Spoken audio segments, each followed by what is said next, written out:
ಪ್ರಚಲಿತ ಈ ಕಾರ್ಯಕ್ರಮದ ಪ್ರಾಯೋಜಕರು ರೋಹನ್ ಕಾರ್ಪೊರೇಷನ್, ಸಹ ಪ್ರಾಯೋಜಕರು father Muller's charitable trust, SDM college Ujire, VK furniture and electronics. ನಮಸ್ಕಾರ. ವಿ4 ವಿಶೇಷ ಕಾರ್ಯಕ್ರಮಕ್ಕೆ ಸ್ವಾಗತ. ನಾನು ತಾರನಾಥ್ ಗಟ್ಟೆ ಕಾಪಿಕಾಡ್. ವೀಕ್ಷಕರೇ, ಈ ದಿವಸ ನಾವು ಮತ್ತೆ ಏನು ಕೇಂದ್ರ ಬಜೆಟ್ ಬಗ್ಗೆ ಮಾತಾಡ್ತಿದ್ದೇವೆ. ಕೇಂದ್ರ ಬಜೆಟ್ ಯಾರಿಗೆ ಲಾಭ, ಯಾರಿಗೆ ಹಿತ, ಯಾರಿಗೆ ನಷ್ಟ, ಮತ್ತು ಏನೇನು ಯಾವ್ಯಾವ ಸೆಕ್ಟರ್ಗೆ ಇದರಲ್ಲಿ ಪ್ರಮುಖವಾಗಿ ನೀಡಲಾಗಿದೆ ಮತ್ತು ಎಷ್ಟರ ಮಟ್ಟಿಗೆ ನೀಡಲಾಗಿದೆ ಅನ್ನೋ ಬಗ್ಗೆ ನಾವು ಮಾತಾಡ್ತಾ ಇದ್ದೇವೆ. ಸೊ ಈ ಸಂದರ್ಭದಲ್ಲಿ ನಮ್ಮ ಜೊತೆಗೆ ಶೈಕ್ಷಣಿಕ ವಿಶ್ಲೇಷಕರು ಮತ್ತು ಶೈಕ್ಷಣಿಕ ಸಲಹೆಗಾರರು ಆಗಿರುವಂಥ ಎಂ ಜಿ ಹೆಗ್ಡೆ ಅವರಿದ್ದಾರೆ. ನಾನು ಎಂ ಜಿ ಹೆಗ್ಡೆ ಅವರನ್ನು ಈ ಒಂದು ಕಾರ್ಯಕ್ರಮಕ್ಕೆ ಪ್ರೀತಿಯಿಂದ ಸ್ವಾಗತ ಮಾಡ್ತಿದ್ದೇನೆ. ಎಸ್, ಎಂ ಜಿ ಹೆಗ್ಡೆ ಅವರು ಮಂಗಳೂರು ವಿಶ್ವವಿದ್ಯಾನಿಲಯದ ಮಾಜಿ ಸಿಂಡಿಕೇಟ್ ಸದಸ್ಯರು ಕೂಡ ಆಗಿದ್ದವರು. ಜೊತೆಗೆ ಮಂಗಳೂರಿನಲ್ಲಿ ಪ್ರಪ್ರಥಮ ಬಾರಿಗೆ ಫ್ಯಾಷನ್ ಡಿಸೈನ್ ಕಾಲೇಜನ್ನು ಆರಂಭಿಸಿದಂಥ ಕೀರ್ತಿ ಅದು ಎಂ ಜಿ ಹೆಗ್ಡೆ ಅವರಿಗೆ. ಮತ್ತು ಇವಾಗ ಅವರು ಆ ಒಂದು ಅನುಭವದ ಹಿನ್ನೆಲೆಯಲ್ಲಿ ಬಹುಶಃ ಧಾರವಾಡ ಯೂನಿವರ್ಸಿಟಿಗೆ ಇರ್ಬೋದು, ಸಿಲೆಬಸ್ ಶಿವಮೊಗ್ಗ ಹೌದು ಶಿವಮೊಗ್ಗ ಕುವೆಂಪು ಯೂನಿವರ್ಸಿಟಿಯ ಸಿಲೆಬಸ್ ಕಮಿಟಿಯಲ್ಲಿ ಕೂಡ ಅವರನ್ನು ಸೇರ್ಪಡೆಗೊಳಿಸಲಾಗಿದೆ.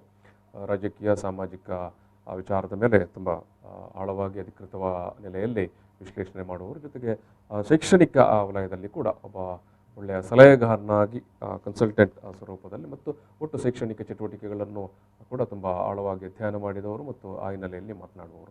ಸೊ ಇವತ್ತು ನಾವು ಬಜೆಟ್ ವಿಚಾರವಾಗಿ ನಾವು ಈ ಸಂದರ್ಭದಲ್ಲಿ ಮಾತಾಡ್ತಿದ್ದೇವೆ. ಮಧ್ಯೆ ನಮಗೆ ಅನೇಕ ಮಂದಿ ಏನು ತಜ್ಞರುಗಳು ನೇರವಾಗಿ ಫೋನಿನ ಸಂಪರ್ಕದಲ್ಲಿ ಕೂಡ ನಮ್ಮ ಜೊತೆಗೆ ಮಾತಾಡಲಿಕ್ಕೆ ಇದ್ದಾರೆ. ನಾವು ಈಗಾಗಲೇ ಒಂದು ಸುತ್ತು ನಿನ್ನೆ ಮಾತಾಡಿದ್ದೇವೆ ಈ ವಿಚಾರವಾಗಿ.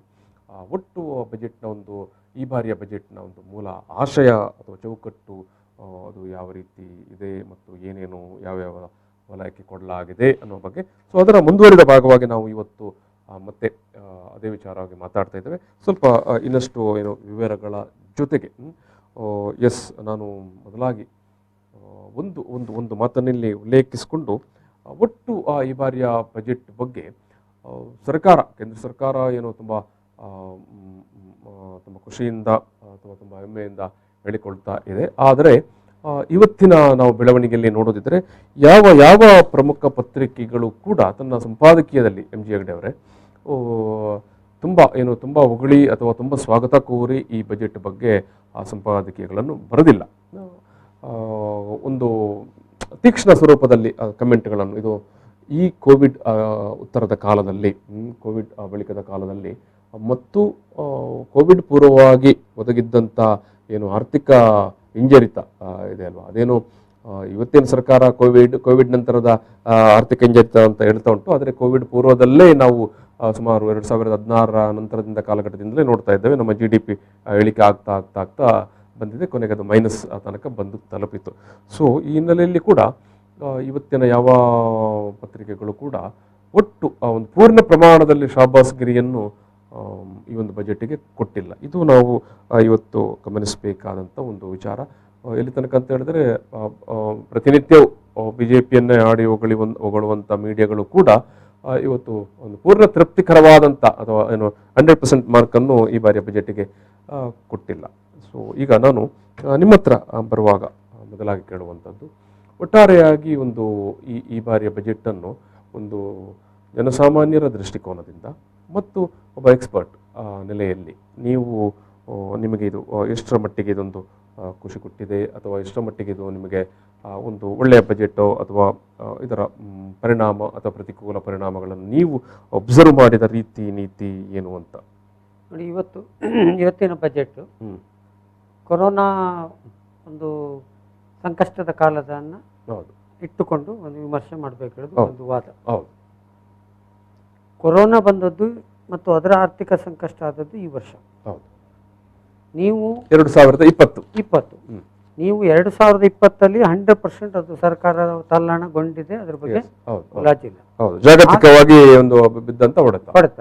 ಆದರೆ ಒಂದು ವ್ಯವಸ್ಥೆಯಲ್ಲಿ ಆಕಸ್ಮಿಕವಾದಂಥ ಆಘಾತಗಳಾಗುವಾಗ ಆರ್ಥಿಕವಾಗಿ ನಿಮ್ಮ ಹಿನ್ನೆಲೆ ಭದ್ರವಾಗಿದ್ರೆ ಈ ಆಘಾತವನ್ನು ತಡೆದುಕೊಳ್ಳುವಂತ ಶಕ್ತಿ ನಿಮಗೆ ಸ್ವಲ್ಪ ಆದ್ರೂ ಇರ್ತದೆ. ಈಗ ಇವರಿಗೆ ಆಘಾತವನ್ನು ಏನು ಮಾಡಿದ್ರು ತಡ್ಕೊಳ್ಳಿಕ್ಕೆ ಆಗ್ತಾ ಇಲ್ಲ ಅಂತಂದ್ರೆ, ನಮ್ಮ ಮುಂಚಿನ ಬಿಫೋರ್ ಕೊರೋನಾ ಆಗಿನ ಆರ್ಥಿಕ ಪರಿಸ್ಥಿತಿಯನ್ನ ಕೂಡ ಹಿನ್ನೆಲೆಯಲ್ಲಿ ವಿಮರ್ಶೆ ಮಾಡುವಾಗ ಅಲ್ಲಿಯೇ ಇವರದ್ದು ಅಲ್ಲೋಲ ಕಲ್ಲೋಲ ಆಗಿತ್ತು, GDP ಬಿದ್ದಿತ್ತು ಅಲ್ವಾ. ಮತ್ತೆ ನಿಮ್ಮ ಹೊಡೆತ ಎಲ್ಲಿಂದ ಸ್ಟಾರ್ಟ್ ಆದ್ದು ಅಂದ್ರೆ ನಮ್ಮ ನೋಟ್ ಅಮಾನ್ಯೀಕರಣ, ಅಲ್ಲಿಂದ GST, ಆ ವ್ಯವಸ್ಥೆ ಸರಿಯಾಗಿ ಅಲ್ಲಿ GDPಯು ಬಿತ್ತು, ವ್ಯವಹಾರವೂ ಬಿತ್ತು ಹೇಳ್ತಾ ಇರುವಾಗಲೇ ಕೊರೋನಾವು ಬಂತು. ಸೊ ಆರ್ಥಿಕ ಹಿನ್ನಡೆ ಆಗಲೇ ಪ್ರಾರಂಭ ಆಗಿದೆ. ಜೊತೆಗೆ ನಿಮ್ಮ ಈ ಕೊರೋನಾ ನಂತರ ಇವತ್ತು ಮಾಡಿದ ಬಜೆಟ್ ಖಾಲಿ ಒಂದು ಮೇಲ್ನೋಟಕ್ಕೆ ಈ ಚಾರ್ಟರ್ಡ್ ಅಕೌಂಟೆಂಟ್ಗಳನ್ನು, ಆರ್ಥಿಕ ತಜ್ಞರನ್ನ ಕರೆದ್ರೆ ಅವರು ಆ ಸ್ಟ್ಯಾಟಿಸ್ಟಿಕ್ಸ್ಗಳನ್ನು ಜನರಿಗೆ ಕೊಡ್ತಾ ಹೋಗ್ತಾರೆ. ಅಂಕಿಅಂಶಗಳನ್ನು ಒಟ್ಟುಗೂಡಿಸುವಂಥದ್ದು ಅಂತ ಹೇಳೋದು. ಒಂದು ಮನೆ ಇರ್ಬೋದು, ಒಂದು ಸಣ್ಣ ಸಂಸ್ಥೆ ಇರ್ಬೋದು, ಅಂಕಿ ಸಂಖ್ಯೆಗಳು ಮತ್ತು ವಾಸ್ತವ ತುಂಬಾ ಡಿಫರೆನ್ಸ್ ಇರ್ತದೆ ಅದ್ರ ಜಾರಿಗೆ ತರುವಾಗ. ಹಾಗೆ ಇರುವಾಗ ಅದು ಅಂತ ಅದ್ಭುತವಾಗಿ ಅದನ್ನು ಮಾಡಿರ್ತಾರೆ, ಮಾಡಬೇಕಾಗ್ತದೆ. ಈಗ ಏನಾಗಿದೆ ಅಂದ್ರೆ ಇವತ್ತಿನ ಬಜೆಟ್ ನಮ್ಮ ರಾಜ್ಯಕ್ಕೂ ಇಲ್ಲ, ನಮ್ಮ ಜಿಲ್ಲೆಗೂ ಇಲ್ಲ. GST ಕೂಡ ನಮ್ಗೆ ಎಷ್ಟೋ 3,000 ಕೋಟಿ ಮೈನಸ್ ನಷ್ಟ.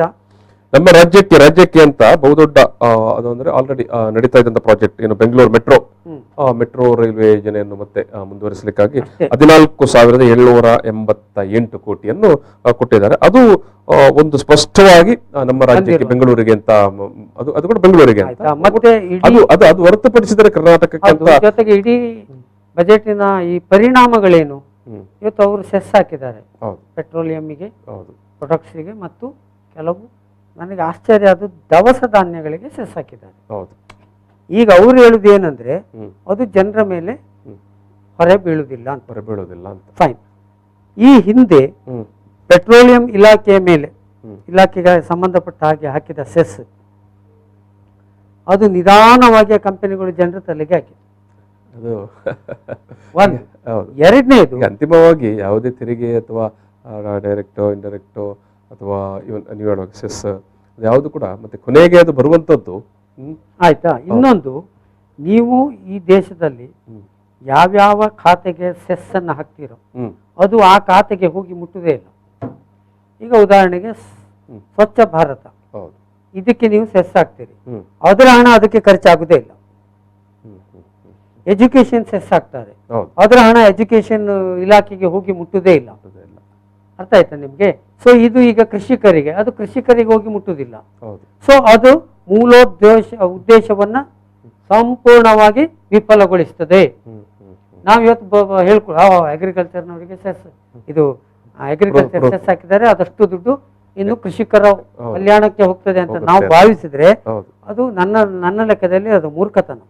100% ಅದು ಹೋಗುದಿಲ್ಲ. ಇದರ ಜೊತೆಗೆ ಪೆಟ್ರೋಲಿಯಂ ಬೆಲೆ ಈಗ ಅವರು ರೇಟ್ ಜಾಸ್ತಿ ಆಗುದಿಲ್ಲ ಹೇಳ್ತಾರೆ, ಆದ್ರೆ ಅದು ಆಟೋಮೆಟಿಕ್ ಆಗಿ ಆಗ್ತಾನೆ ಉಂಟು ಬಿಡಿ. ಪ್ರತಿನಿತ್ಯ ಅದು ಹೇಳಿ ಈಗ ಆಲ್ಮೋಸ್ಟ್ 100 ಬಂದಾಯ್ತು. ಅವರು ಹೇಳುದು ಮೊನ್ನೆ 100 ರೂಪಾಯಿಗೆ ಬಂದಿದೆ. 2 ಲಕ್ಷ ಕೋಟಿ ಬಾಂಡ್ ಮನಮೋಹನ್ ಸಿಂಗ್ ಅವರು ಸರ್ಕಾರ ಇರುವಾಗ ಪೆಟ್ರೋಲಿಯಂ ಕಂಪನಿಗಳಿಗೆ ಕೊಡ್ತಾರೆ. ಅಂದ್ರೆ ಜನರಿಗೆ ನಾನು ಡೈರೆಕ್ಟ್ ಆಗಿ ನಾವು ಹೊರೆ ಹಾಕೋದು ಬೇಡ, ಆ ಸಬ್ಸಿಡಿ ಅಮೌಂಟ್ ಏನುಂಟು ಅದರ ಬಾಂಡ್ ಅನ್ನ ಡಿಸ್ಟ್ರಿಬ್ಯೂಟ್ ಮಾಡ್ತಾರೆ ಎಲ್ಲ ಕಂಪನಿಗಳಿಗೆ. ಈಗ ಬಿಜೆಪಿಯವರು ಏನು ಹೇಳ್ತಾ ಇದ್ರು, 2 ಲಕ್ಷ ಕೋಟಿ ತೀರಿಸಲಿಕ್ಕೆ ನಮಗೆ ಕಷ್ಟ ಆಯಿತು, ನಾವು ತೀರಿಸಿದ್ದೇವೆ ಅಂತ. ಒಂದು ಕಾಲಘಟ್ಟದಲ್ಲಿ ನಾನು ಅದನ್ನು ನಂಬಿದ್ದೆ, ಪ್ರಾಮಾಣಿಕವಾಗಿ ನಂಬಿದ್ದೆ, ಅದನ್ನು ತೀರಿಸಿದ್ದಾರೆ. ಆದರೆ 2017-18, 2019-20 ನೀವು ಬಜೆಟ್ ಮತ್ತೆ ಅದಕ್ಕೆ ಸಂಬಂಧಪಟ್ಟ ಸರ್ಕಾರಿ ದಾಖಲೆಗಳನ್ನು ನೋಡಿ ಅವರಲ್ಲಿ ತೀರಿಸಿರುವುದು 3,500 ಕೋಟಿಯ 2 ಬಾಂಡ್ ಮಾತ್ರ. ಏನಂದ್ರೆ ಆ ಬಾಂಡ್ ಮೆಚ್ಯೂರ್ ಆಗ್ತದೆ, ಆ ಮೆಚ್ಯೂರ್ ಆಗ್ಲೇ ಇಲ್ಲ ಉಳಿದ ಬಾಂಡ್ ತೀರಿಸುವುದೇ ಅಂತ. ನೀವು ಅರ್ಥ ಆಯ್ತಾ ನಿಮ್ಗೆ? 2021ಕ್ಕೆ ಇನ್ನು ಮ್ಯಾಕ್ಸಿಮಮ್ ಬಾಂಡ್ಗಳು ಮೆಚ್ಯೂರ್ಡ್ ಆಗುದು. ಈಗ ಆಲ್ರೆಡಿ ಆದದ್ದು 2 ಬಾಂಡ್ ಮೆಚ್ಯೂರ್ಡ್ ಆಗಿದೆ. ಆ ಬಾಂಡ್ ಅನ್ನು ಅವರು ಕೊಟ್ಟದ್ದು ಬಿಟ್ರೆ 1. ಎರಡನೇದು 2 ಲಕ್ಷ ಕೋಟಿ ಖಂಡಿತವಾಗಿಯೂ ಮನಮೋಹನ್ ಸಿಂಗ್ ಅವರು ಇದನ್ನ ಬಾಂಡ್ ಇದ್ರದ್ದು ಏನಿದೆ ಅದನ್ನು ತೀರಿಸ್ಲಿಕ್ಕೆ ಆಗ್ಲಿಲ್ಲ ಅಂತಾದ್ರೆ ಅದು 100% ವಿಫಲತೆ. ಯಾಕೆ ಅಂತ ಹೇಳ್ತಾನೆ, ಆಗ 104ರಿಂದ 25-30 ಪರ್ ಬ್ಯಾರಲ್ US ಡಾಲರ್ ಹೌದು ಇತ್ತು. ಇತ್ತು ಹಿಂದೆ ಮುಂದೆ ಆಗ್ತಾ ಇತ್ತು. ಹೌದು ಬ್ಯಾರಲ್ಗೆ. ಸನ್ಮಾನ್ಯ ಮೋದಿಜಿಯವರು ಬಂದ ಮೇಲೆ ಅದು ಡೌನೇ ಆದದ್ದು ಬಿಟ್ರೆ ಏರ್ಲೇ ಇಲ್ಲ. ಹೌದು ಎಲ್ಲಿಯವರೆಗೆ ಡೌನ್ ಆಯ್ತು ಅಂದ್ರೆ 25 US ಡಾಲರ್ ವರೆಗೆ ಬಂದು ಮುಟ್ಟಿತು. ಹೌದು ಹೌದು ಪರ್ ಆಸ್ ಆನ್ ಟುಡೇ ನನಗೆ ಗೊತ್ತಿ ಬಹುಶಃ 40-45 US ಡಾಲರ್ ಇರಬೇಕು ಬ್ಯಾರಲ್. ಹೌದು ಅಂದ್ರೆ 120 ಇಲ್ಲಿ 40 ಅಂದ್ರೆ ಆಲ್ಮೋಸ್ಟ್ 1/3, 2 ಭಾಗ ಕಮ್ಮಿ ಆಯ್ತು. 3ನೇ ಭಾಗದಷ್ಟು ಮಾತ್ರ ಉಳ್ಕೊಂಡಿದೆ. ಈಗ ನಾನು ಕೇಳ್ತೇನೆ, ಮನಮೋಹನ್ ಸಿಂಗ್ ಇರುವಾಗ 50-60 ರೂಪಾಯಿನ ಇತ್ತು ಎವರೇಜ್. ಒಂದು ಬ್ಯಾರಲ್ಗೆ 110 ಅಂತ ಇಟ್ಟುಕೊಳ್ಳಿ ಎವರೇಜ್. $110 ಇರುವಾಗ ನೀವು 60 ರೂಪಾಯಿಗೆ ಪೆಟ್ರೋಲ್ ಕೊಟ್ಟು ಅವರಿಗೆ ಲಾಸ್ ಆದದ್ದು 2 ಲಕ್ಷ ಕೋಟಿ. ಈಗ ನಿಮಗೆ 110 ಇದ್ದದ್ದು $40 ಬಂತು. ಅದರ ಮಧ್ಯದಲ್ಲಿ $25 ಬಂತು. ನಿಮಗೆ ಆಗಿರುವ ಲಾಭ ಎಷ್ಟು? ನನ್ನ ಲೆಕ್ಕದಲ್ಲಿ 2 ವರ್ಷಕ್ಕೆ ಆ 2 ಲಕ್ಷ ಬಾಂಡಿಗೆ ತೀರುವಷ್ಟು ದುಡ್ಡು ಬಂದಾಯ್ತು. ಯಾಕೆಂದ್ರೆ ಪೆಟ್ರೋಲ್ ದರ ಜಾಸ್ತಿನೇ ಆಗಿದೆಲ್ಲ. ಈಗ ಬಿಜೆಪಿ ಗೌರ್ಮೆಂಟ್ ಪೆಟ್ರೋಲ್ ದರ ಕಮ್ಮಿ ಮಾಡಿದ್ರೆ ಐ ಅಗ್ರಿ, ಅವರಿಗೆ ಅದರಲ್ಲಿ ಲಾಭ ಆಗುದಿಲ್ಲ. ಅದು ಮುಂಚಿದು 2 ಲಕ್ಷ ಕೋಟಿ ತೀರಿಸ್ಲಿಕ್ಕೆ ಉಂಟು ಬಾಂಡು, ಹಾಗೆ ಹೀಗೆ ಅಂತ. ಬಟ್ ಇಲ್ಲಿ ಜಾಸ್ತಿನೇ ಆಗ್ತಾ ಉಂಟು. 3 ಪಟ್ಟು ಜಾಸ್ತಿ ಆಯ್ತು. ಪೆಟ್ರೋಲು 2 ಪಟ್ಟು ಜಾಸ್ತಿ ಆಯ್ತು. ಈಗ 50-60 ಇದ್ದದ್ದು 100ಕ್ಕೆ ಬರ್ತಾ ಉಂಟು. 2 ಪಟ್ಟು. ಅಲ್ಲಿ 2 ಪಟ್ಟು ಡೌನ್ ಆದದ್ದು. ನೀವು ಜಸ್ಟ್ ಥಿಂಕ್ ಮಾಡಿ, ನೀವು ಬರ್ಕೊಂಡು ಲೆಕ್ಕಾಚಾರ ಹಾಕಿ. 110-120 ಇದ್ದದ್ದು 40ಕ್ಕೆ ಬಂತು. ಇಲ್ಲಿ 60 ರೂಪಾಯಿ ಇದ್ದದ್ದು 100 ರೂಪಾಯಿಗೆ ಹೋಯ್ತು. ಪರ್ಚೇಸಿಂಗ್ ಮತ್ತು ಸೆಲ್ಲಿಂಗ್ ಇದರ ಡಿಫ್ರೆನ್ಸ್ ಎಷ್ಟಾಯ್ತು? ಅಗಾಧವಾದ ಡಿಫ್ರೆನ್ಸ್. ನನ್ನ ಲೆಕ್ಕಾಚಾರದ ಪ್ರಕಾರ ಕ್ಯಾಲ್ಕುಲೇಟ್ ಮಾಡ್ಲಿಕ್ಕೆ ನಮ್ಮ ಹತ್ರ ಆಗೋದಿಲ್ಲ. ಸ್ಟ್ಯಾಟಿಸ್ಟಿಕ್ಸ್ ತುಂಬ ಡೀಪ್ ಆಗಿ ಹೋದ್ರೆ ಸಿಗ್ತದೆ. ನನ್ನ ಲೆಕ್ಕದಲ್ಲಿ 8 ಲಕ್ಷದಿಂದ 12 ಲಕ್ಷ ಕೋಟಿ ಸನ್ಮಾನ್ಯ ಮೋದಿಜಿಯವರ ಗೌರ್ಮೆಂಟಲ್ಲಿ ಅದರದ್ದು ಎಕ್ಸೆಸ್ ಲಾಭ ಬಂತು.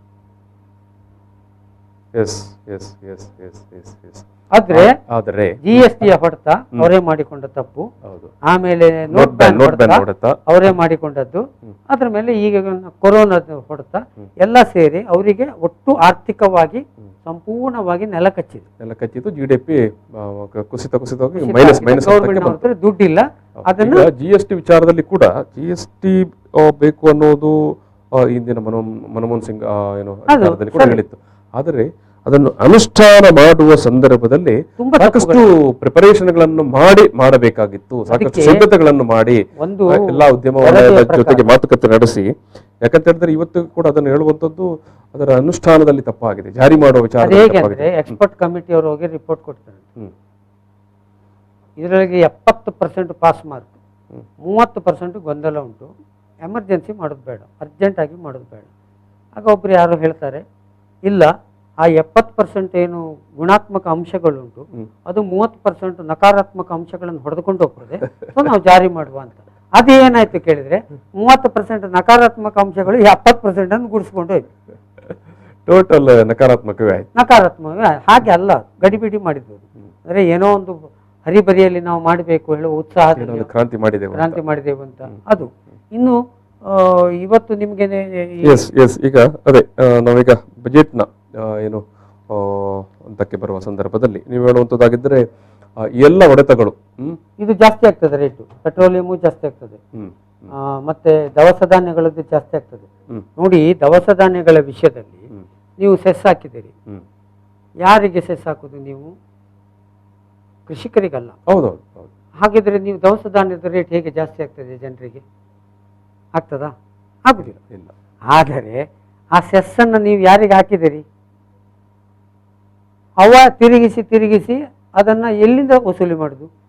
ಇನ್ನೊಂದು ಯಾವುದೋ ಒಂದು ದಾರಿಯಲ್ಲಿ ಪೆಟ್ರೋಲಿಯಂನವರಿಗೆ ನೀವು ಹಾಕಿದ ಸೆಸ್ ಅನ್ನ ಅವರು ಇನ್ನೊಂದು ದಾರಿಯಲ್ಲಿ ಜನರ ಮೇಲೆ ಹೇರಲೇಬೇಕಲ್ಲ. ಇನ್ನೊಂದು, ನೀವು GST ಯ ಮೂಲ ಉದ್ದೇಶ ಏನು? ಮೂಲ ಉದ್ದೇಶ ಏನು? ಒಂದೇ ತೆರಿಗೆ ಇರಬೇಕಂತ, ಏಕ ಸ್ವರೂಪದ ತೆರಿಗೆ ಇಡೀ ದೇಶವ್ಯಾಪಿಯಾಗಿ 25 ಸೆಸ್ ಬಂದ್ರೆ ಅದು ತೆರಿಗೆ, ಇಂಡೈರೆಕ್ಟ್ ತೆರಿಗೆ ಅಲ್ವಾ? ಹೌದು. ನಾವು ಸಣ್ಣ ಬ್ರೇಕ್ ತಗೊಳ್ಳೋ. ಬ್ರೇಕ್ ನಂತರ ಈ ಸಂವಾದವನ್ನು ಮತ್ತೆ ಮುಂದುವರಿಸುವ. ಈಗ ಒಂದು ಸಣ್ಣ ಬ್ರೇಕ್ ತೆಗೆದು ಬ್ರೇಕ್ ನಂತರ ಬಜೆಟ್ ವಿಚಾರವಾಗಿ ನಮ್ಮ ಮಾತುಕತೆ ಮತ್ತೆ ಮುಂದುವರಿತದೆ.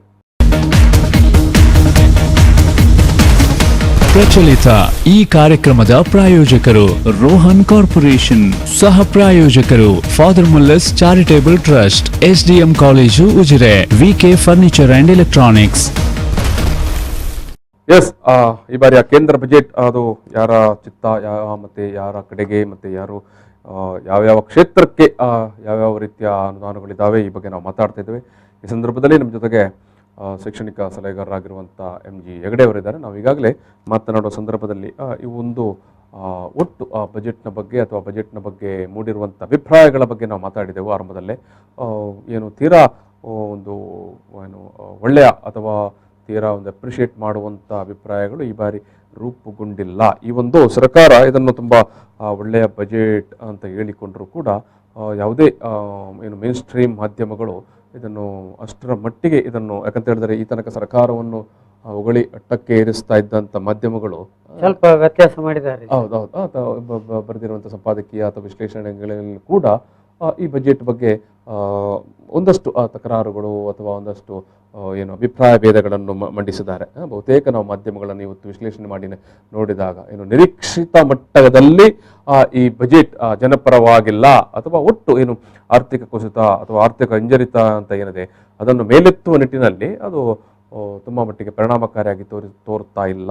ಜೊತೆಗೆ ಬಡವರು ಅಥವಾ ಮಧ್ಯಮಾರ್ಗದ ಜನಕ್ಕೆ ಒಂದು ಸಾಮಾಜಿಕ ಭದ್ರತೆಯನ್ನು ತೋರಿಸುವ ಮಟ್ಟಿಗೆ ಕೂಡ ಅದು ಪರಿಣಾಮಕಾರಿಯಾಗಿಲ್ಲ. ಜೊತೆಗೆ ಇವತ್ತು ಆರ್ಥಿಕ ಹಿಂಜರಿತ ಸಂದರ್ಭದಲ್ಲಿ ಹಣದ ಅರಿವು ಜನರಲ್ಲಿ ಇಲ್ಲ. ಸೊ ಖರೀದಿ ಶಕ್ತಿಯನ್ನು ಕುಂದಿಸ್ತದೆ. ಇಲ್ಲ, ಖರೀದಿ ಶಕ್ತಿ ಕೂಡ ಇಲ್ಲ. ಖರೀದಿ ಶಕ್ತಿ ಅಂದರೆ ಪರ್ಚೇಸಿಂಗ್ ಪವರ್ ಅಥವಾ ಖರೀದಿ ಮಾಡುವ ಶಕ್ತಿಯನ್ನು ಹೆಚ್ಚಿಸುವ ನಿಟ್ಟಿನಲ್ಲಿ ಕೂಡ ದೊಡ್ಡ ಮಟ್ಟದಲ್ಲಿ ಪರಿಣಾಮವನ್ನು ತೋರ್ತಾ ಇಲ್ಲ ಅನ್ನುವಂಥ ಅಭಿಪ್ರಾಯಗಳು ಇಲ್ಲಿ ಕೇಳಿಬರ್ತಾ ಉಂಟು. ಈ ನಡುವೆ ನಾನು ಆಗಲೇ ಹೇಳಿದೆ, ಕರ್ನಾಟಕಕ್ಕೆ ನಾವು ನೋಡುವಂಥದ್ದು ಅಂತ ಹೇಳಿದ್ರೆ ಒಂದು ಬೆಂಗಳೂರಿನ ಮೆಟ್ರೋ ರೈಲು ಯೋಜನೆಗೆ 14,788 ಕೋಟಿಯನ್ನು ವಿನಿಯೋಗ ಮಾಡ್ತಾ ಇದ್ದಾರೆ. ಕರ್ನಾಟಕದ ಮಟ್ಟಿಗೆ ಇರುವಂಥ ಅಥವಾ ಕಾಣಿಸಿಕೊಂಡಿರುವಂಥ ಒಂದು ಪ್ರಮುಖ ಯೋಜನೆ ಅದು ಮಾತ್ರ. ಉಳಿದಂತೆ ಬಂದರುಗಳನ್ನು ಖಾಸಗಿ ಸಹಭಾಗಿತ್ವದಲ್ಲಿ ಅಭಿವೃದ್ಧಿಪಡಿಸ್ತಾರೆ ಅಂತ ಹೇಳಿದ್ದಾರೆ. ಸೊ ಅದರಲ್ಲಿ ಕೂಡ ಮಂಗಳೂರು ಬಂದರು ಕೂಡ ಅದರಲ್ಲಿ ನಮಗೆ ಒಳಗೊಳ್ಳುತ್ತೆ.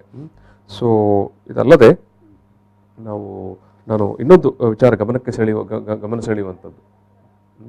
ಎಸ್ ಈ ನಡುವೆ ನಮ್ಮ ಜೊತೆಗೆ ಡಾಕ್ಟರ್ ಶ್ರೀನಿವಾಸ ಕಕ್ಕಿಲ ಅವರು ನೇರ ಸಂಪರ್ಕದಲ್ಲಿದ್ದಾರೆ. ಸರ್ ನಮಸ್ಕಾರ. ನಮಸ್ಕಾರ, ಹೇಳಿ. ಎಸ್ ಸರ್, ನಾವು ಬಜೆಟ್ ಬಗ್ಗೆ ಮಾತಾಡ್ತಾ ಇದ್ದೇವೆ. ನಿನ್ನೆ ಕೂಡ ಮಾತಾಡಿದ್ವಿ, ಇವತ್ತು ಕೂಡ ಮಾತಾಡ್ತಾ ಇದ್ದೇವೆ. ಈ ಸಂದರ್ಭದಲ್ಲಿ ನಾನು ಮುಖ್ಯವಾಗಿ ಆರೋಗ್ಯ ಮತ್ತು ಯೋಗಕ್ಷೇಮ ಅನ್ನೋ ವಿಚಾರದಲ್ಲಿ ಕೇಂದ್ರ ಸರ್ಕಾರ ನಾವು ಭಾರಿ ದೊಡ್ಡ ಬಂಪರ್ ಕೊಡುಗೆಯನ್ನು ನೀಡಿದ್ದೇವೆ ಅನ್ನೋದನ್ನು ಹೇಳ್ತಾ ಇದ್ದಾರೆ. ಸೊ ನಿಮ್ಮ ವಿಶ್ಲೇಷಣೆ ಏನ್ ಸರ್? ನಿಮ್ಮ ಅನಾಲಿಸಿಸ್ ಏನು ಟೋಟಲಿ ಪರ್ಟಿಕ್ಯುಲರ್ಲಿ? ನಾನು ಮೊದಲ ಪ್ರಶ್ನೆ ಆರೋಗ್ಯದ ವಿಚಾರದ ಸಂದರ್ಭದಲ್ಲಿ ಬಂಪರ್ ಕೊಡುಗೆ 137% ಹೆಚ್ಚಳ ಮಾಡಿದ್ದೇವೆ ಅಂತ ಹೇಳಿ ಹೇಳಿದ್ದಾರೆ ವಿತ್ತ ಮಂತ್ರಿಗಳು. ಆದ್ರೆ 2,24,000 ಕೋಟಿಯಷ್ಟು ಹಣವನ್ನ ಆರೋಗ್ಯ ಸೇವೆಗಳಿಗಾಗಿ ಕೊಟ್ಟಿದ್ದೇವೆ ಈ ಸಲ, ಇದು ಇಷ್ಟರವರೆಗೆ ಕೊಟ್ಟಿರ್ಲಿಲ್ಲ ಅಂತ ಹೇಳುವ ರೀತಿಯಲ್ಲಿ ಅದನ್ನ ಹೇಳಿದ್ದಾರೆ. ಆದ್ರೆ ಈ ಬಜೆಟ್ ವಾಯವ್ಯ ಪತ್ರ ಏನಿದೆ ಅದನ್ನ ಒಳಗಡೆ ಬಿಡಿಸಿ ನೋಡಿದ್ರೆ ಅದರ ಅನುಬಂಧ ಆರಂಭ ಆಗೋದೇ ಆರೋಗ್ಯ ಸೇವೆಗಳ ಅದರಿಂದ. ಅದು ನೆಕ್ಸ್ಟ್ 1 ಅಲ್ಲಿ ಫಸ್ಟ್ ಇರೋದೇ ಆರೋಗ್ಯ ಇಲಾಖೆ, ಆರೋಗ್ಯ ಸೇವೆಗಳ ಬಗ್ಗೆ. ಇದುವರೆಗೆ ಬಜೆಟ್ ಅಲ್ಲಿ ಇದರಲ್ಲಿ ಮುಂಗಡ ಪತ್ರದಲ್ಲಿ ಯಾವ ತರ ಇರ್ತಿತ್ತು ಅಂದ್ರೆ ಆರೋಗ್ಯ ಮತ್ತು ಕುಟುಂಬ ಕಲ್ಯಾಣ ಇಲಾಖೆಗೆ ಕೊಡುವ ಅನುದಾನ ಅಂತ ಬರ್ತಾ ಇತ್ತು. ಮತ್ತೆ ಅದು ಆ ಇಲಾಖೆಯ ಅನುದಾನದ ಬಗ್ಗೆ ಹೇಳಲಾಗ್ತಾ ಇತ್ತು. ಈ ವರ್ಷದ ನೀವು ಈ ಅನುಬಂಧವನ್ನು ನೋಡಿದ್ರೆ ಅದರ ತಲೆಬರಹವನ್ನೇ ಬದಲು ಮಾಡಿ ಹೆಲ್ತ್ ಅಂಡ್ ವೆಲ್ನೆಸ್ ಅಂತ ಮಾಡಿದ್ದಾರೆ. ಹೆಲ್ತ್ ಅಂಡ್ ವೆಲ್ನೆಸ್, ಆರೋಗ್ಯ ಮತ್ತೆ ಕ್ಷೇಮ ಇದಕ್ಕೋಸ್ಕರ ಅಂತ ಏನ್ ಮಾಡಿದ್ದಾರೆ ಅಂತಂದ್ರೆ, ನೀವು ಅದನ್ನ ಎಚ್ಚರಿಕೆಯಿಂದ ಗಮನಿಸಿದ್ರೆ ಈ 2,24,000 ಕೋಟಿಯಲ್ಲಿ ಆರೋಗ್ಯ ಇಲಾಖೆಗೆ ಕೊಟ್ಟಿರುವ ಅನುದಾನ ಕೇವಲ 71,000 ಕೋಟಿ ರೂಪಾಯಿ ಮಾತ್ರ. ಕಳೆದ ವರ್ಷದ ಆಯವ್ಯಯ ಪತ್ರದಲ್ಲಿ ಕೊಟ್ಟಿರುವಂತದ್ದು ಎಸ್ಟಿಮೇಟ್ ಎಷ್ಟಿತ್ತಂದ್ರೆ ಅಂದಾಜು ವೆಚ್ಚ 65,000 ಕೋಟಿ ರೂಪಾಯಿ. ಆಗಿರುವ ವೆಚ್ಚ ಇವತ್ತಿನ ದಿನಪತ್ರಿಕೆಗಳಲ್ಲಿ ಆ ವಿವರಗಳು ಕೂಡ ಇದೆ.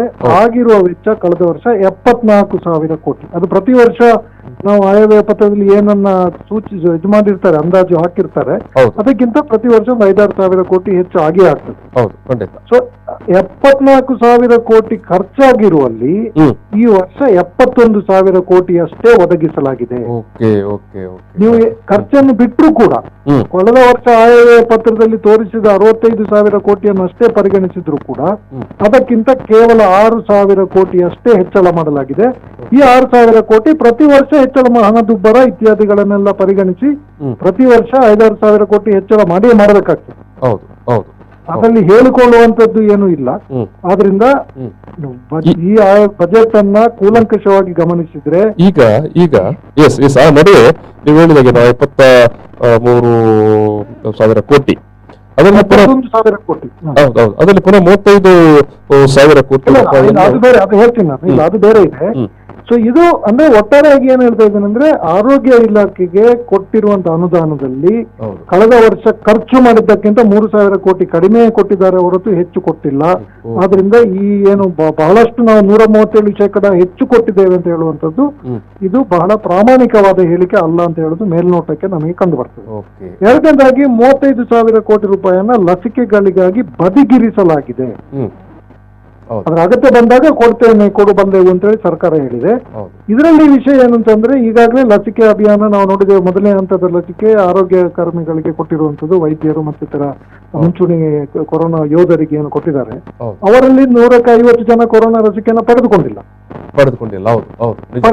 ಇನ್ನು ಮೂರನೇ ಹಂತದಲ್ಲಿ, ಎರಡನೇ ಹಂತದಲ್ಲಿ ರಾಜಕಾರಣಿಗಳು ಮತ್ತಿತರರಿಗೆ ಕೊಡ್ತಾರೆ. ಮೂರನೇ ಹಂತದಲ್ಲಿ ಜನಸಾಮಾನ್ಯರಿಗೆ ಬರುವಾಗ ಈಗಾಗಲೇ ನಮ್ಮ ದೇಶದಲ್ಲಿ 70% ಜನರಿಗೆ, ಅಂದ್ರೆ 100ರಿಂದ 110 ಕೋಟಿ ಭಾರತೀಯರಿಗೆ ಈಗಾಗಲೇ ಕೊರೋನಾ ಬಂದು ಹೋಗಿ ಆಗಿದೆ. ಅವ್ರಿಗೆ ಯಾರಿಗೂ ಲಸಿಕೆ ಬಹುಶಃ ಅವರು ಹೋಗಿ ತಗೊಳ್ಳುವ ಸಾಧ್ಯತೆಗಳಿಲ್ಲ. ಆಮೇಲೆ ನಮ್ಮ ದೇಶದಲ್ಲಿ 3ರಲ್ಲಿ 1 ಜನಸಂಖ್ಯೆ ಇರುವಂತದ್ದು ಮಕ್ಕಳು ಮತ್ತೆ ಯುವಕರು, ಅವರಿಗೂ ಲಸಿಕೆ ಕೊಡುವ ಪ್ರಶ್ನೆಯೇ ಬರುವುದಿಲ್ಲ. ಗರ್ಭಿಣಿಯರಿಗೆ ಕೊಡುವ ಪ್ರಶ್ನೆ ಬರುವುದಿಲ್ಲ. ಇನ್ನು ಹಿರಿಯ ವಯಸ್ಸಿನವರು, ಸಕ್ಕರೆ ಕಾಯಿಲೆ ಇರುವವರು, ಹೃದ್ರೋಗಿಗಳಿಗೆ ಲಸಿಕೆ ತಗೊಳ್ಳಬಾರದು ಅಂತೇಳಿ ಲಸಿಕೆ ಕಂಪನಿಗಳೇ ಒಂದು ಪಟ್ಟಿಯನ್ನ ಮಾಡಿ ಹಾಕಿವೆ. ಹಾಗಿರುವಾಗ ಈ 35,000 ಕೋಟಿ ಬಳಕೆ ಆಗ್ತದ, ಇದು ಕೇವಲ ಘೋಷಣೆಯಾಗಿ ಉಳಿತದ ಅಂತ ಹೇಳೋ ದೊಡ್ಡ ಸಂಶಯ ಕೂಡ ನಮ್ಮ ಮುಂದೆ ಇವತ್ತು ಬರಲೇಬೇಕಾಗಿ ಅವ್ರು ಇಟ್ಟಿದ್ದಾರೆ, ಇಲ್ಲ ಅಂತ ನಾನು ಹೇಳಲ್ಲ. ಆದ್ರೆ ಅದು ಬಳಕೆ ಆಗುತ್ತಾ, ಮತ್ತೆ ನೀವು ಹೇಳಿದಾಗೆ ಲಸಿಕೆ ತಗೊಳ್ಳೋರು ಯಾರು ಅಂತ ಪ್ರಶ್ನೆ ಬರುತ್ತೆ. ಯಾಕಂದ್ರೆ ಈಗ ಜನಜೀವನ ಮತ್ತೆ ಯಥಾಸ್ಥಿತಿಗೆ ಬರ್ತಾ ಉಂಟು. ಸೊ ಯಾರಿಗೆ ಕೂಡ ಸರ್ಕಾರನೇ ಹೇಳಿದೆ, ಕೇಂದ್ರ ಸರ್ಕಾರ, ರಾಜ್ಯ ಸರ್ಕಾರ ಎರಡು ಇವತ್ತು ಹೇಳಿದೆ. ಇವತ್ತು ಸಾಯಂಕಾಲದ ಮಾಹಿತಿ ಏನಿದೆ ಅಂದ್ರೆ, ಡೆಲ್ಲಿಯಲ್ಲಿ ಮಾಡಿರುವ ಸೀರೋ ಸರ್ವೆ, ಅಂದ್ರೆ ಯಾರಲ್ಲಿ ಪ್ರತಿಕ್ರಿಯೆಗಳಿದೆ, ಯಾರಿಗೆ ಸೋಂಕು ತಗಲಿದೆ, 56% ಜನರಿಗೆ ಈಗಾಗಲೇ ಅಧಿಕೃತವಾಗಿ ಅವರು ಅದನ್ನ ಪತ್ತೆ ಮಾಡಿ ಹಾಕಿ. ಅಂದ್ರೆ ಏನು ಸರ್ಕಾರದ ಅಂದಾಜಿತ್ತು 60% ಅಂದ್ರೆ 70% ಜನರಿಗೆ ಸೋಂಕು ತಗಲಿರಬಹುದು ಜನವರಿ ಅಂತ್ಯಕ್ಕೆ. ನಾವು ನಮ್ಮ ಪುಸ್ತಕ ಕೊರೋನಾ ದಿನದಲ್ಲಿ ಅವತ್ತೇ ಆಗಸ್ಟ್ ಅಲ್ಲಿ ನಾವು ಹೇಳಿದ್ದೆವು, ಜನವರಿ ವೇಳೆಗೆ 70% ಜನರಿಗೆ ಕೊರೋನಾ ಬಂದಾಗುತ್ತದೆ ಅಂತ ಹೇಳಿ. ಸೊ ಅದೇ ರೀತಿಯಲ್ಲಿ ಅದು ಆಗ್ತಾ ಇದೆ. ಸೊ ಆಗಿರುವಾಗ ಲಸಿಕೆ ಯಾರಿಗೆ ಅಂತ ಹೇಳೋ ಪ್ರಶ್ನೆ ಬರುತ್ತೆ. 35,000 ಕೋಟಿ ಬದಿಗೆ ಇರಿಸಿದ್ದಾರೆ, ಆದ್ರೆ ಅದು ಬಳಕೆಗೆ ಬರುವಂತ ಸಾಧ್ಯತೆಗಳು ತೀರಾ ಕಡಿಮೆ ಅಂತ ನನಗೆ ಅನಿಸ್ತಾ ಇದೆ. ಮೂರನೇದಾಗಿ ಈ ಬಜೆಟ್ ಅಲ್ಲಿ ಆರೋಗ್ಯಕ್ಕೆ ಸಂಬಂಧಪಟ್ಟಾಗಿ 64,000 ಕೋಟಿಯನ್ನ ಪ್ರಧಾನಮಂತ್ರಿ ಆತ್ಮ ನಿರ್ಭರ ಸ್ವಸ್ಥ ಭಾರತ ಯೋಜನೆ ಅಂತ ಹೇಳಿ ಏನೋ ಹೆಸರು ಕೊಟ್ಟಿದ್ದಾರೆ, ಅದಕ್ಕೆ ಇಟ್ಟಿದೆ. ಅದಕ್ಕೆ 64,000 ಕೋಟಿ ಅಂತ ಅಂದಾಜು ಹೇಳಿದ್ದಾರೆ. ಇದನ್ನು ಕೂಡ ನೀವು ಕೂಲಂಕಷವಾಗಿ ಗಮನಿಸಿದ್ರೆ, ಜಲಜೀವನ್ ಮಿಷನ್, ಅರ್ಬನ್ ಸ್ವಚ್ಛ ಭಾರತ, ಶುದ್ಧ ಗಾಳಿ ಯೋಜನೆ, ಇದು 6 ವರ್ಷಗಳ ಯೋಜನೆ. ಇದು 1 ವರ್ಷದ ಬಜೆಟಿನ ಯೋಜನೆ ಅಲ್ಲ, 6 ವರ್ಷಗಳಲ್ಲಿ ಮಾಡುವಂತದ್ದು. ಆಸಕ್ತಿಯ ವಿಷಯ ಏನು ಅಂತಂದ್ರೆ, 6 ವರ್ಷದಲ್ಲಿ ನೀವು ಅದನ್ನ 6ರಲ್ಲಿ 1 ಭಾಗ ಅಂತಂದ್ರು 10,000 ಕೋಟಿ ಈ ವರ್ಷಕ್ಕೆ ಕೊಡಬೇಕಾಗಿತ್ತು. ಅದನ್ನು ಪ್ರತ್ಯೇಕವಾಗಿ ಎಲ್ಲಿಯಾದ್ರೂ ತೋರಿಸಿದ ಹಾಗೆ ಕಾಣುವುದಿಲ್ಲ. ಆದ್ರಿಂದ ಒಟ್ಟಾರೆಯಾಗಿ ಇವು ಘೋಷಣೆಗಳಷ್ಟೇ ನಮಗೆ ಕಾಣ್ತವೆ. ವಾಸ್ತವದಲ್ಲಿ ಏನು ಅಂತಂದ್ರೆ, ಕಳೆದ ವರ್ಷ ಆದ ಖರ್ಚಿಗಿಂತಲೂ ಕಡಿಮೆ ಹಣವನ್ನು ಆರೋಗ್ಯ ಇಲಾಖೆಗೆ ಒದಗಿಸಲಾಗಿದೆ. ಸೊ ಈ 2,24,000 ಕೋಟಿ ಅಂತ ಒಂದು ಏನು ಹೇಳಿದ್ದಾರೆ, ಈ ಉಳಿದ 1,24,000 ಕೋಟಿ ಏನು ಈ ವ್ಯಾಕ್ಸಿನ್ ಮತ್ತೆ ಇದರದ್ದು 70,000 ಬಿಟ್ಟು, ಅಂದ್ರೆ 1,05,000 ಕೋಟಿ ಬಿಟ್ಟು ಉಳಿದ 1,20,000 ಕೋಟಿ ಅದು ಕುಡಿಯುವ ನೀರು ಮತ್ತೆ ಸ್ವಚ್ಛ ಭಾರತ್ ಯೋಜನೆ, ಜಲಜೀವನ್ ಮಿಷನ್, ಅರ್ಬನ್ ಸ್ವಚ್ಛ ಭಾರತ್, ಶುದ್ಧ ಗಾಳಿ, ಆರೋಗ್ಯ ಇಲಾಖೆಗೆ ಸಂಬಂಧಪಟ್ಟದ್ದು ಅಲ್ಲೇ ಇಲ್ಲ, ಅದು ಅದಕ್ಕೆ ಇಲಾಖೆಗಳೇ ಬೇರೆ ಇದೆ. ಹೌದು, ಖಂಡಿತವಾಗಿ ಸರ್. ಈಗ ಇದು ಹೊರತುಪಡಿಸಿ ನೀವು ಇನ್ ಜನರಲ್ ಆಗಿ ಆ ಟೋಟಲ್ ಬಜೆಟ್ ಬಗ್ಗೆ ನಿಮ್ಮ ಅಭಿಪ್ರಾಯ ಏನು ಸರ್? ಅಲ್ಲ ನೋಡಿ, ಇದು ಈ ಬಜೆಟ್ ಬಗ್ಗೆ ಒಟ್ಟಾರೆಯಾಗಿ ಇವತ್ತು ನಾನು ಪತ್ರಿಕೆಗಳನ್ನು ನೋಡುವಾಗ ಯಾರು ಹೆಚ್ಚಿನವರು ಸರ್ಕಾರದ ಬೆಂಬಲಿಗರು ಬಿಟ್ರೆ ಹೋದವರು ಯಾರು ಈ ಬಜೆಟ್ ಬಗ್ಗೆ ಬಹಳ ಧನಾತ್ಮಕವಾದಂತ ಪ್ರತಿಕ್ರಿಯೆ ನೀಡಿದ್ದು ನನ್ನ ಕಣ್ಣಿಗೆ ಬಿದ್ದಿಲ್ಲ. ಎರಡನೇದಾಗಿ ಕೃಷಿಕರ ಹೆಸರಿನಲ್ಲಿ ಇವತ್ತೇನು ಕೃಷಿಕರು ಈಗ ನೀವು ಹಲವಾರು ಸಲ ಅದ್ರ ಬಗ್ಗೆ ಚರ್ಚೆಯನ್ನ ಮಾಡಿದ್ದೀರಿ V4 ನಲ್ಲಿ. ಸೊ ಕೃಷಿಕರು ಇವತ್ತು ಬೀದಿಯಲ್ಲಿದ್ದಾರೆ, ಲಕ್ಷಗಟ್ಟಲೆ ಕೃಷಿಕರು ಹೋರಾಟ ಮಾಡ್ತಾ ಇದ್ದಾರೆ. ಸೊ ಅವರ ಹೆಸರಿನಲ್ಲಿ ಪ್ರತಿಯೊಂದಕ್ಕೂ ಕೂಡ ಡೀಸೆಲ್, ಪೆಟ್ರೋಲ್ ನಿಂದ ಹಿಡಿದು ಆಮದು ಮಾಡುವಂತ ವಸ್ತುಗಳ ಮೇಲೆ ಮತ್ತಿತರ ಹಲವಾರು ವಸ್ತುಗಳ ಮೇಲೆ ಮತ್ತೆ ಸುಂಕವನ್ನ ವಿಧಿಸುವಂತ ತೀರ್ಮಾನವನ್ನ ಈ ಸರ್ಕಾರ ಮಾಡಿದೆ. ಅಂದ್ರೆ ಒಟ್ಟಾರೆಯಾಗಿ ಏನಂತಂದ್ರೆ ಈ ಆಯವ್ಯಯದಲ್ಲಿ ಅದರ ನಂತರ ಸುಮಾರು 6 ಲಕ್ಷ ಕೋಟಿಯಷ್ಟು ಸಾಲ ಎತ್ತುವ ಏನು ಪ್ರಸ್ತಾಪ ಕೂಡ ಇದರಲ್ಲಿದೆ. ಅವರ ನಿತ್ಯ ಖರ್ಚನ್ನ ಸರಿದೂಗಿಸ್ಲಿಕ್ಕೆ 6 ಲಕ್ಷ ಕೋಟಿ ಸಾಲ ಎತ್ತುವಂತ ಇದಿದೆ. ಅದು ಅಷ್ಟು ಆಗಿ ಕೂಡ ವಿತ್ತೀಯ ಕೊರತೆ ಸುಮಾರು 6% ವಿತ್ತೀಯ ಕೊರತೆಯನ್ನು ಅವರು ತೋರಿಸ್ತಾರೆ. ಅಂದ್ರೆ ಒಟ್ಟಾರೆಯಾಗಿ ಸರ್ಕಾರ ದಿವಾಳಿಯಾಗಿದೆ. ಸರ್ಕಾರದ ಆರ್ಥಿಕ ಏನು ಮ್ಯಾನೇಜ್ಮೆಂಟ್ ಇದೆ, ವಿತ್ತೀಯ ನಿರ್ವಹಣೆ ಏನಿದೆ, ಅದು ಬಹಳ ಏನು ಅಂತ ಒಳ್ಳೆ ಸ್ಥಿತಿಯಲ್ಲಿ ಇಲ್ಲ ಅಂತ ಹೇಳುವುದನ್ನ ಈ ಆಯವ್ಯಯ ತೋರಿಸ್ತದೆ. ಒಟ್ಟಾರೆಯಾಗಿ ಇದು ಬಡವರ ಮತ್ತೆ ಮಧ್ಯಮ ವರ್ಗದ ಮೇಲೆ ಬಹಳಷ್ಟು ಹೊರೆಯನ್ನ ಉಂಟು ಮಾಡುವಂತ ಮತ್ತೆ ಈ ತಮ್ಮ ದೇಶದ 2-3 ದೊಡ್ಡ ಕಂಪನಿಗಳಿಗೆ ಎಲ್ಲಾ ಲಾಭವನ್ನ ಒದಗಿಸಿಕೊಡುವಂತ ಬಜೆಟ್ ಆಗಿದೆ ಅಂತ ಹೇಳಿ ಹೇಳ್ಬೋದು.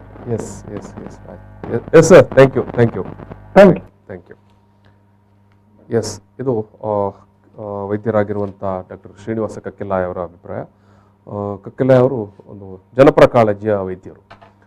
ಕೋವಿಡ್ ಬಂದ ಸಂದರ್ಭದಲ್ಲೇ ಭಾರಿ ಸ್ಪಷ್ಟವಾಗಿ, ಭಾರಿ ನಿಖರವಾಗಿ ಕೋವಿಡ್ ಅಥವಾ ಕೋವಿಡ್ ವೈರಸ್ ಇದರ ಬಗ್ಗೆ ವಿಶ್ಲೇಷಣೆ ಮಾಡಿ ಒಂದು ಪುಸ್ತಕವನ್ನೇ ತಂದಿದ್ದರು, ಕೊರೋನಾ ಎದರದಿರೋಣ ಅಂತ.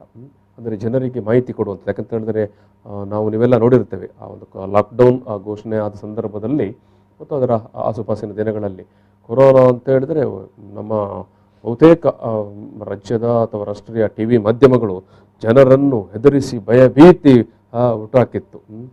ಮರಣ ಕೇಕೆ, ಕೊರೋನಾ ಟಾಸ, ಮರಣ ಮೃದಂಗ ಅಂತ ಹೇಳಿ ಜನ ಸತ್ತೇ ಹೋದ್ರು, ಬೀದಿಯಲ್ಲಿ ಸತ್ತು ಹೋದ್ರು ಅಂತ. ಸೊ ಅಂಥ ಸಂದರ್ಭದಲ್ಲಿ ಅವರು ಕೊಟ್ಟಂಥ ಒಂದು ಆ ಪುಸ್ತಕ ಕೃತಿ ಅದು ಭಾರಿ ಸ್ಪಷ್ಟವಾಗಿ ನಿಖರವಾಗಿ ಅವರದರಲ್ಲಿ ಉಲ್ಲೇಖಗಳನ್ನು ಮಾಡಿದ್ರು. ಇದೊಂದು ಸಾಮಾನ್ಯ ವೈರಲ್ ಫೀವರ್, ಇದು ಬೇರೆ ಫೀವರ್ಗಳು ಬಂದ ರೀತಿಯಲ್ಲಿ ಬರುತ್ತೆ ಮತ್ತು ಅದರ ಒಂದು ಅಂತ ಮುಗಿದಾಗ ಅದು ಹೋಗುತ್ತೆ ಅಂತ. ಸೊ ಅದು ಜಾಗತಿಕವಾಗಿ ಮತ್ತು ಏನು WHO ಕೂಡ, ಅಂದರೆ ವಿಶ್ವ ಆರೋಗ್ಯ ಸಂಸ್ಥೆ ಕೂಡ ಇದೇ ರೀತಿ ಇದನ್ನು ವಿಶ್ಲೇಷಣೆ ಮಾಡಿದೆ. ಸೊ ಹಾಗಾಗಿ ಜನ ತಕ್ಕ ಮಟ್ಟಿನ ಜಾಗರೂಕತೆ ಮತ್ತು ಎಚ್ಚರಿಕೆಯನ್ನು ವಹಿಸಿಕೊಳ್ಳಬೇಕೇ ವಿನಃ ವಿಪರೀತ ಹೆದರಿ ಭಯಭೀತರಾಗಿ ಪ್ಯಾನಿಕ್ ಆಗಬಾರದು, ಮಾಧ್ಯಮಗಳು ಕೂಡ ಅದನ್ನು ಮಾಡಬಾರದು ಅಂತ. ಸೊ ಅದನ್ನು ಇವತ್ತು ಈ ಕ್ಷಣದಲ್ಲಿ ಮತ್ತೆ ಅವರು ಹೇಳುವ ಸಂದರ್ಭದಲ್ಲಿ ಕೂಡ, ಯಾಕಂತ ಹೇಳಿದ್ರೆ ಅವತ್ತು ಅವರು ಚರ್ಚೆಗೆ ಬಂದಾಗಲೂ 2 ಬಾರಿ ಚರ್ಚೆಗೆ ಬಂದಿದ್ದರು. ಜೊತೆಗೆ ಅವರ ಪುಸ್ತಕದಲ್ಲಿ ಕೂಡ ಅವರು ಸ್ಪಷ್ಟವಾಗಿ ಉಲ್ಲೇಖಿಸಿದ್ರು ಈ ಕೊರೋನಾ ಏನು ಕಳೆದ ವರ್ಷದ ಸಂದರ್ಭದಲ್ಲಿ ಅವರು ಹೇಳದ ಸಂದರ್ಭದಲ್ಲಿ 2020 ಆರಂಭದಲ್ಲಿ ಹೇಳಿದಾಗ, ಅವರು ಜನವರಿ ಅಥವಾ ಫೆಬ್ರವರಿ ಸಂದರ್ಭದಲ್ಲಿ ಹೇಳಿದಾಗ ಅವರು ಹೇಳಿದ್ರು, ಇದು 2020 ಡಿಸೆಂಬರ್ ಅಂತ್ಯಕ್ಕೆ ಆಗುವಾಗ ಆಲ್ಮೋಸ್ಟ್ ಭಾರತದ ಎಲ್ಲ ಭಾಗಗಳನ್ನು ಮತ್ತು ಎಲ್ಲ ಜನರನ್ನು ಕವರ್ ಅಪ್ ಮಾಡಿ ಎಲ್ಲರಿಗೂ ಬಂದು ಹೋಗಿರುತ್ತೆ ಅಂತ. ಸುಮಾರು 70% ಜನಕ್ಕೆ ಅಥವಾ 75% ಜನಕ್ಕೆ ಬಂದು ಹೋಗಿರುತ್ತೆ ಅಂತ.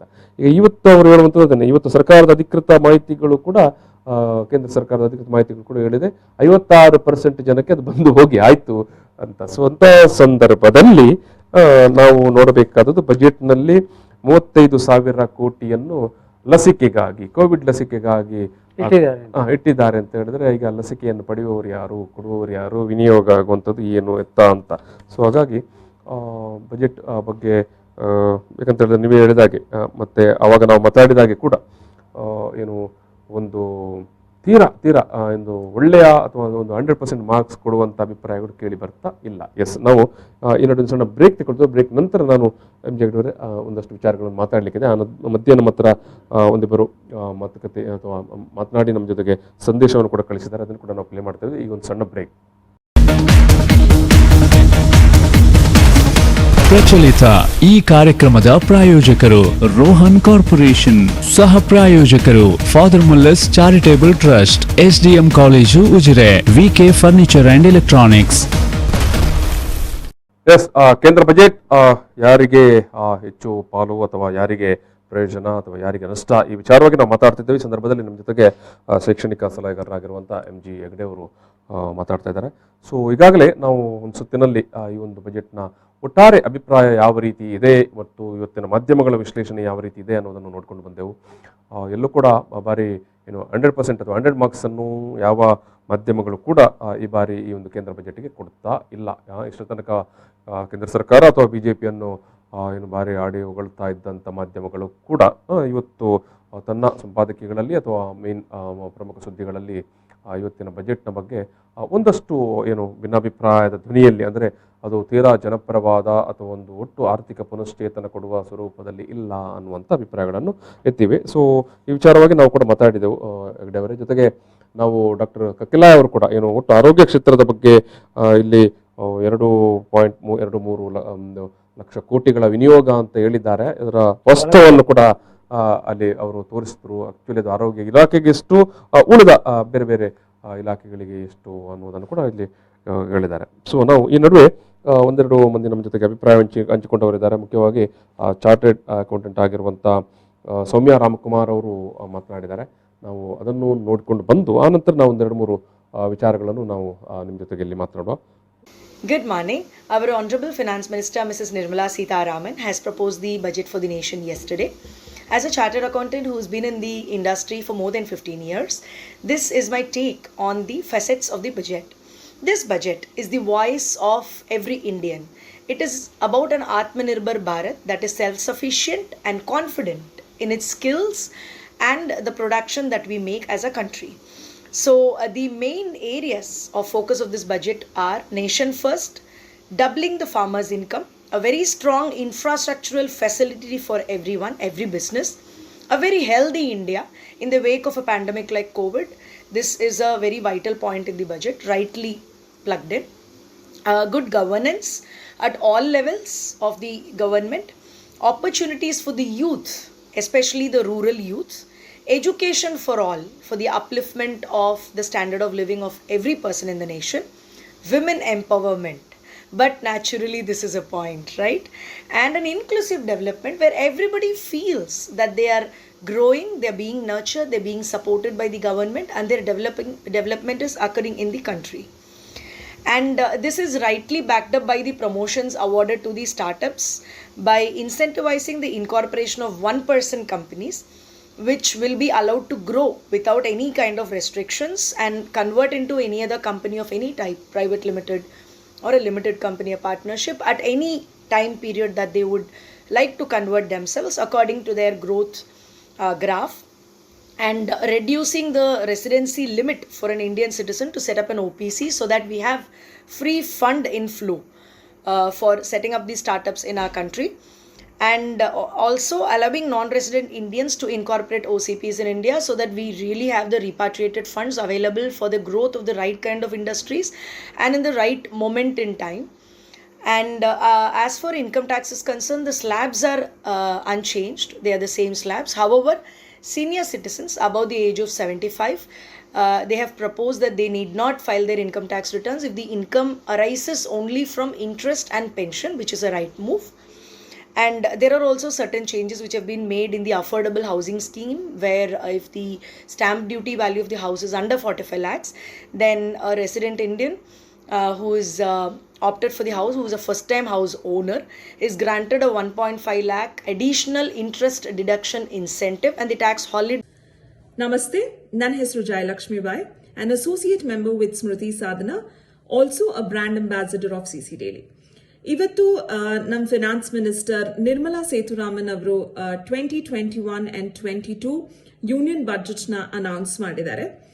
ಕನ್ಸಿಡರಿಂಗ್ ಇವತ್ತಿನ ಪ್ಯಾಂಡಮಿಕ್ ಸಿಚುವೇಶನ್ ಆಗಿರಬಹುದು and considering the economic conditions of India and globally, I feel it is a well balanced budget and should be appreciated.